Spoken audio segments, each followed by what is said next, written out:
morning, everybody! Good morning, good afternoon, good evening, and good night. I am King Pigley, your host here on Gaming Imperfectly, the most imperfect gaming channel on YouTube. We are back with Subnautica. Now, I have one particular person who is subscribed to the channel who was talking to me about Subnautica, and they're right. This is Black Blade Phantom. You're absolutely right. To me, this is a horror game because it is scary. There's a lot of scary things. If you missed out on my last Subnautica video where I got chased by freaking 2 giant reapers, you would agree 100% that it is indeed scary. But I'll tell you what, guys, what's scarier? The movie Jaws, and the fact that I'm about to die a horrible death by dehydration. So let's get to our sea moth. And yes, we're going to be... Welcome aboard. All systems online. All systems online, she says. We are going to be, sometime or another today, if I can get around to it because I'm a crazy person, be reviewing Jaws, the cinematic nightmare that is Jaws. We got to go get some water. We really do. Whoa, easy there, King Pigley, easy.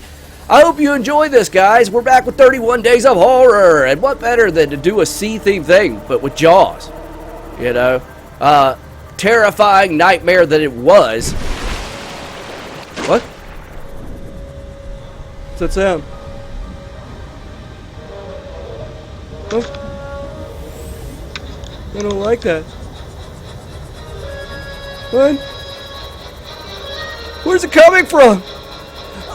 Oh my god! It's getting closer! What are we gonna do?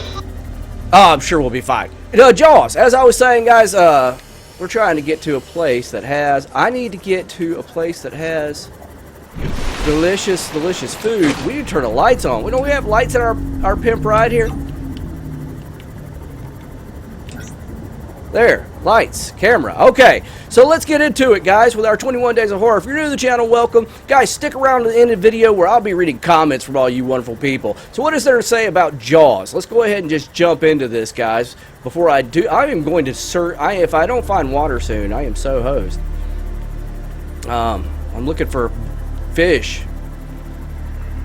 Super fish. And my boat's leaking.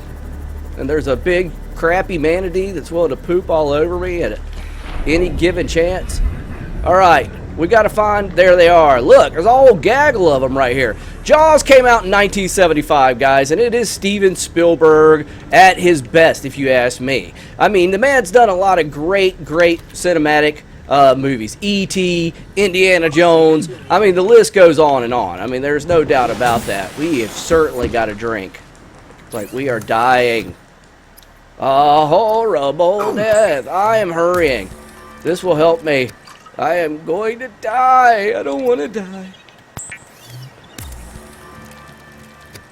Okay, that should get me enough to where I can get back out there and drink some more. Holy crap. It stars Robert Shaw, who is absolutely fantastic as Quint. You have the absolutely fantastic Richard Dreyfuss as Hooper, and then you have Roy Scheider, the late great Roy Scheider, who plays Chief Brody, right?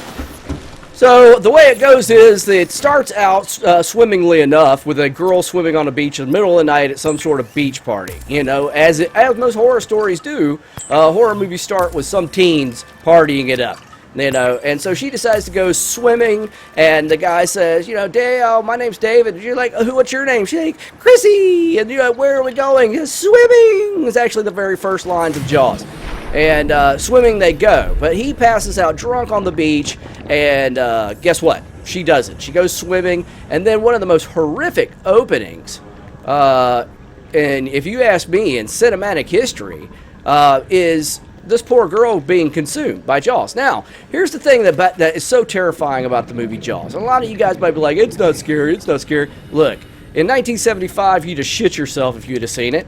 All right, I saw it in the 80s, of course, as a kid, and I didn't go into the water. I mean, the catchphrase for the movie was, you know, you thought it was safe to go back in the water. Well, it's not safe to go into the water. It's absolutely terrifying. As this game right here, Subnautica, proves 1,000-fold. it's not safe to go back into the water. All right. You know what? We should probably do some more fishing. I mean, we're out of water, and there's fish to be had, and we're gonna have to eat soon anyway. Oh, come here, little peeper friend. Yeah. Oh, yeah. We snatched that peeper right out of midair. The thing about Jaws is that a lot of times it just plagues on your fear of not seeing it, and you don't see Jaws. In fact, when the opening scene, you don't see Jaws. There's just the creepy music, and then all of a sudden the girl's getting pulled underwater, and you don't know what's grabbing her. You don't know what's going on, and that's what makes it so terrifying. But as the story unfolds, Chief Brody, played by Roy Scheider, starts understanding they have a serious problem in Amity, which is the town that he is sheriff of. Of course, the townspeople, Amity is a coastal town, and like a lot of coastal towns, Amity is dependent on tourism and all that good stuff. We're still fishing here, guys. We got some stuff to grab. Well, last video when we were doing this, we did a whole bunch of stuff when it came to collecting things. We are getting our moon pool built, and I think I've kind of neglected picking up resources and doing all that stuff. What was that? You see that? What is that? Oh, a creature egg. Can I scan that? Who knows? So the town's dependent on tourist dollars, so they don't want to admit that they have a shark problem, right? So they keep trying to say, oh, there's no big deal. No, you can't scan that. That's probably a stalker frickin' egg, if you ask me. Speaking of stalker, this one just swam right over there. I saw it. I saw you. Anyway, what do we actually need? We got food, we got drink now. We need to go back to our base, and we need to figure out what we're trying to build and what we need to go. I'm sure we have to scan like a crap ton more stuff, and we're just getting started in this game. Speaking of stalker, there's another one. After a couple of more deaths, including a little boy, like I think he was last name of Kittner, the Kittner kid. He gets eaten, and of course the mother puts out a bounty on the shark, so every yahoo with a fishing pole shows up. But Brody's a smart dude, and he's like, yeah, we need some help. So he goes, and the mayor won't let him close the beaches even after the Kittner kid gets killed. The mayor's like, we got to have taxpayer dollars kind of thing, which is a really shitty bottom line that they're talking about having. But the mother,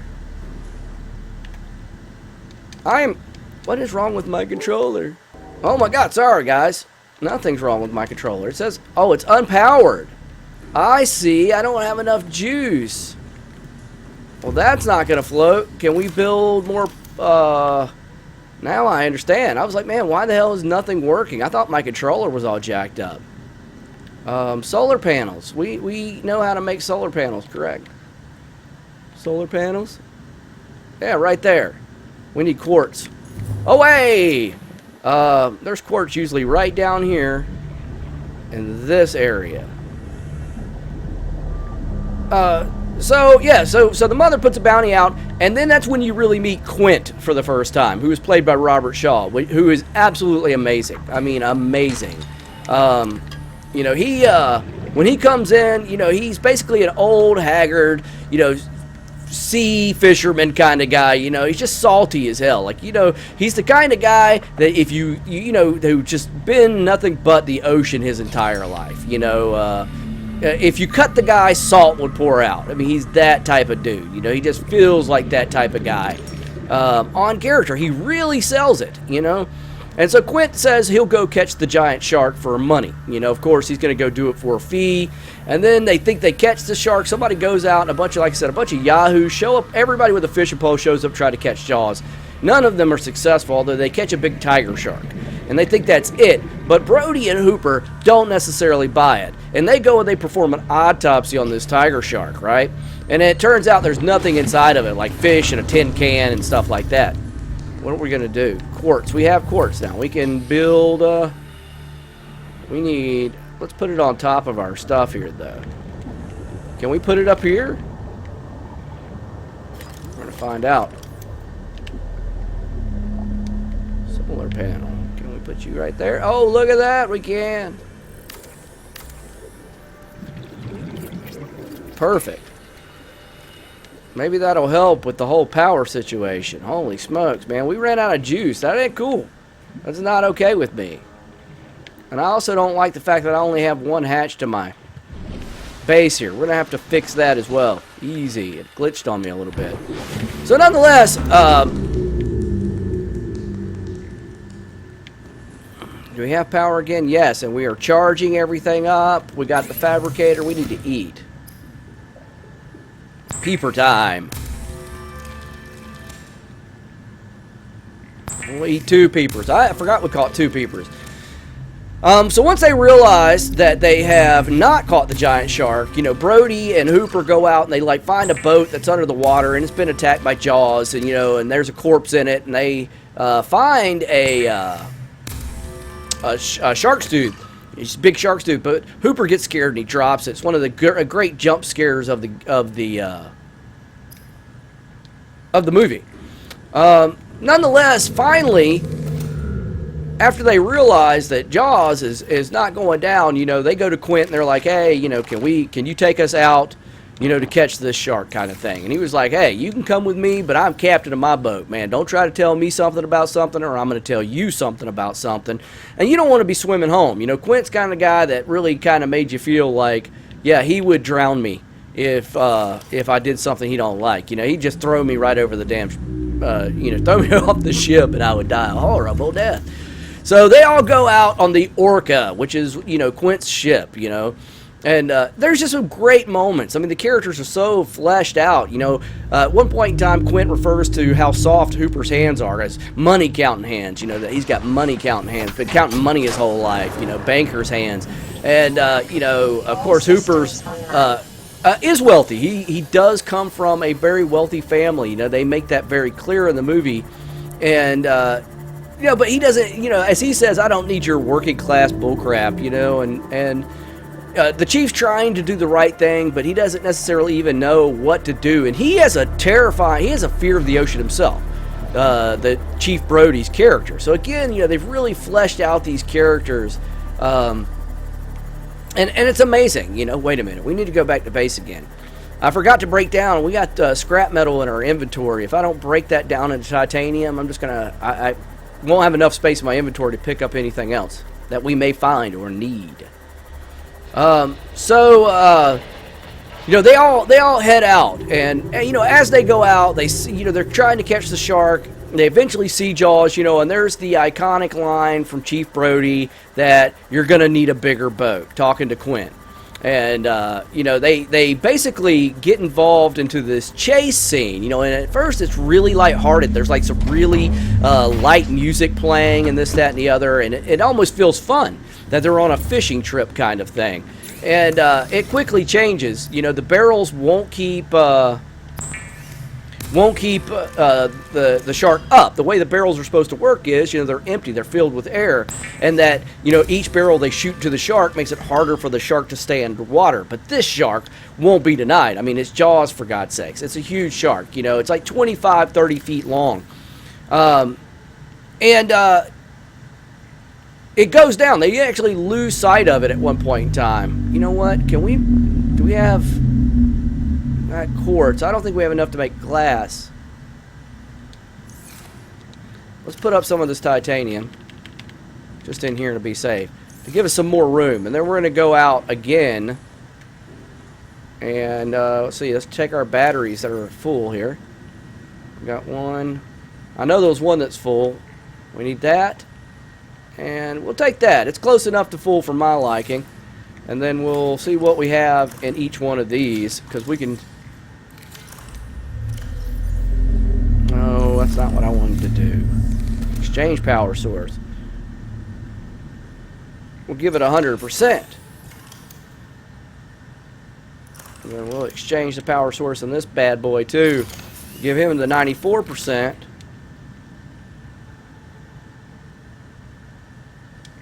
Okay, well, let's plug that bad mammo jammo right here. Okay, didn't we have empty batteries? Did I have a battery in my thing? No. Okay, so as I said, they go out and, you know, you find out more about Quinn as well out on the boat. You know, once the shark goes under and they can't keep it up with the barrels, they start drinking, and they're all a little tipsy, man, and, and they start telling stories and this, that, and the other. Scars, fellow guys out at sea, Yarry be hearty, singing jaunty tunes, and they do, show me the way to go home, boom, boom. It's a great scene, and they get to singing, but the most powerful scene during that is Quint's story, because Hooper sees a tattoo, and, jokingly says, what's it say, mother? And they all have kind of a chuckle, but Quint just kind of just smiles and nods, and he's like, that there, Hooper, is the USS Indianapolis, which is an absolutely true story, and not half as terrible, though, as the bad acting that Nicolas Cage did in a movie called Annapolis, but we're not even going to talk about that, okay? The real USS Indianapolis, excuse me, guys, the USS Indianapolis, not Annapolis. I was thinking of the Navy College. The USS Indianapolis is the movie that Nick Cage did that we're not going to talk about. And it's also, it's so dark here. Look at this. You know what? I feel like I am in a very, very bad spot that has very, very scary things in it. What? Oh, it just sounds terrifying. Oh my God, look at these dudes. Okay, so, whoa, is this floating rocks? Whatever, man, it's your world. Hey, there's some resources. Look at all that stuff. All right. So, he tells the story, and it's a real story. It's about a ship during World War II that was, their secret mission was to take the atom bomb to the base where it was loaded up on the aircraft that used to drop the bomb on Hiroshima and Nagasaki. And they were carrying one of the warheads to its destination to be loaded up on a plane, basically. And, terrifying as it is, they completed their mission and were heading actually back home when a Japanese submarine hit them with 2 torpedoes and sunk the ship. Now, because their mission was so secretive that no distress signal was sent, and that they were not overlisted for days, when they finally were, it had been it's just like I said, days and days that these guys who went down on the USS Indianapolis had been floating around the water. Absolutely horrific. And, out of the 1,200 guys that went in the water, only a couple of hundred were pulled out, and most are considered to have been eaten by sharks. Absolutely terrifying. So they throw in even a bit of realism in Jaws that really brings you in as a viewer, that really makes you want to watch the movie, that makes you identify with the characters, to makes you want to root for them, especially Quint. Even though he's kind of a salty sea dog, he's still cool to a certain extent, to where I'm getting attacked by that stupid plant. But as they're telling the story and they're drinking and they're singing their jaunty sea tunes, the next thing you know, Jaws comes back and actually attacks their ship.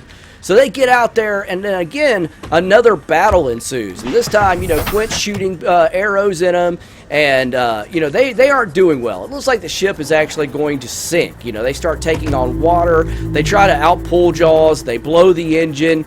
Everything's looking bad. Like, the shark pops up on the boat and, like, floods the engine bay. I mean, really, really bad stuff happens. And so Brody tries to call for help, but Quint destroys the radio. And he hands them life jackets, and he's very clear that he will never wear another life jacket again. Like, if his ship goes down, he's going down. That's just the way it goes. So, and that's exactly what happens. I mean, Jaws eventually attacks the ship, but not before Hooper, played by Richard Dreyfuss, gets the great idea to go down into, can we go up in this? See if it has anything in here. Ooh. He goes into... Oh, this is cool. Does it lead anywhere, though, is the question. No. Is there anything here? There's nothing here. That was the most anticlimactic thing ever. Where's Dookie at? My sea moth named Dookie. I'm going to write a book about that, a children's book. A sea moth named Dookie. Nonetheless, when Hooper goes down into a diving cage with the terrible idea that he is going to spear Jaws with like a tranquilizer to kill him. Of course, it doesn't work. Jaws attacks the cage and destroys it. And as the viewer, oh my God, look at that! Wow, oh my God! was that?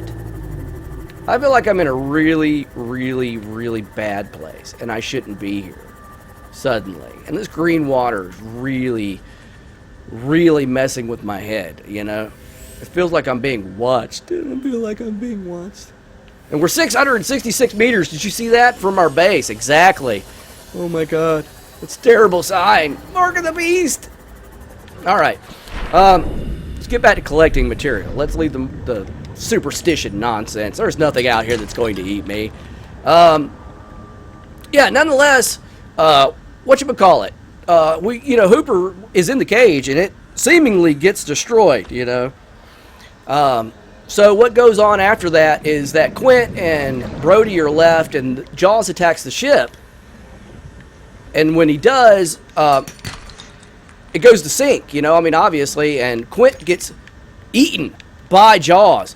But then it's Hooper and Brody and Jaws left, in a knockdown drag out. The shark circling, and Brody, I thought I heard something. Brody gets it to eat an oxygen tank that Hooper had stored on the boat. What am I doing down in here? I'm going to drown. Why? I'm sorry. I get so worked up talking about Jaws. It's such a great movie. Sweet oxygen. And Jaws is chomping on this freaking whatchamacallit. Sorry guys, I keep...